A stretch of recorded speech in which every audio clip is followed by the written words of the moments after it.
The complaints, of course, coming from some is that he took 2 steps after that contact. If it was that egregious, then he would have gone down straight away. Well, it's a penalty kick. He gets clipped by the goalkeeper, and he takes 1 step, by the way. He doesn't take 2. Yeah. And so it's a penalty. And anyhow, for some reason, after getting absolutely shellacked during the game, the highest expected goals in Premier League history, the goalkeeper standing on his head has got the cheek to come out and complain about the 2 penalties that were given against them. Seriously. Yeah. They're both penalty kicks, no question, and there's no argument. Go on, Mario, penalty for you? Yeah. No, it was definitely a penalty. But Stevie, didn't you think also, I think because the ball was a little bit ahead of him, I think he made that decision too. Because I think as a goal scorer, don't you think he will tap it in? Well, at the end of the day, it's about summing up the situation. Right. Yeah. And Jota did that. He summed the situation up. Yeah.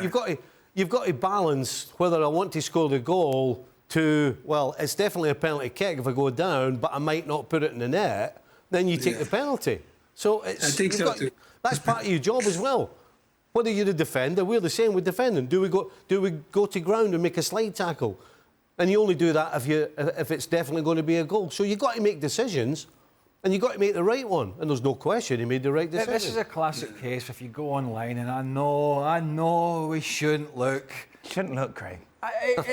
You would think this is the biggest wrongdoing any team has had this season. And by the way, that is some stretch because there has been a lot of decisions. If you looked at this decision that went Liverpool's way for Jota, you would think there was no contact at all. And I think it's a classic case where people go on these forums and they've just never ever played the game, and you don't understand when you're running at full pace, and it's not Dubravka's hands, it's when he rotates his body, it's the elbow, if you look closely enough, it comes down on the back of the Achilles or the ankle. When you're going at a speed, then it has more of an effect than people who have just freeze-framed it.